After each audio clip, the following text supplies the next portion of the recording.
আসসালামু আলাইকুম রাহমাতুল্লাহ। আজকের আলোচনা মিরাজের ব্যাটিং সম্পর্কে। আমরা অধিকাংশ মানুষ মিরাজের ব্যাটিং নিয়ে সমালোচনা করি। মিরাজ স্লো ব্যাটিং করে, দ্রুত রান তুলতে পারে না, অনেক ডট বল খায়। ঠিক আছে, সব মেনে নিলাম।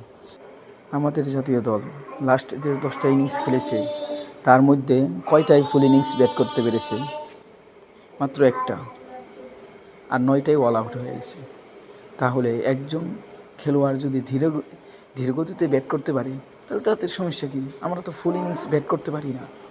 যেদিনকে থেকে ফুল ইনিংস ব্যাট করতে পারবো ওই দিনকে থেকে কেউ যদি সোলো ইনিংস খেলে তাহলে সমস্যা হতে পারে, কেউ যদি ডট বল বেশি খেলে তাহলে আমাদের জন্য সমস্যা হতে পারে।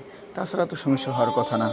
জাতীয় দল লাস্ট 10টা ম্যাচের মধ্যে যে 9টাই অল আউট হয়েছে, 9টা ম্যাচের যে কয়টা বল রেখে অল আউট হয়েছে ওই কয়টা বল যদি যে প্লেয়ারটা অনেক বেশি ডট খেলে সেই প্লেয়ারটাও যদি ওই কয়েকটা বল খেলতো তাও উপকারে আসতো, কিছু রান তো করতে পারতো। অন্যরা তো বল রেখে অল আউট হয়ে গেছে। আফগানিস্তানের সাথে লাস্ট যে 2টা ম্যাচ খেললো, একটার মধ্যে 28 ওভার 3 বল সম্ভবত এরকম খেলছিল, আর লাস্ট যে ম্যাচটা খেলছে সেটার ভিতরে 27 ওভার 1 বল এরকম খেলছে আর কি। এর ভিতরে অল আউট হয়ে গেছে। তাহলে আর বাকি ওভারগুলো যদি কেউ ডট যে খেলতে পারে সেও যদি খেলতে পারতো তাও তো কিছু রান আসতো, তাও তো বাংলাদেশ কিছু রান করতে পারতো।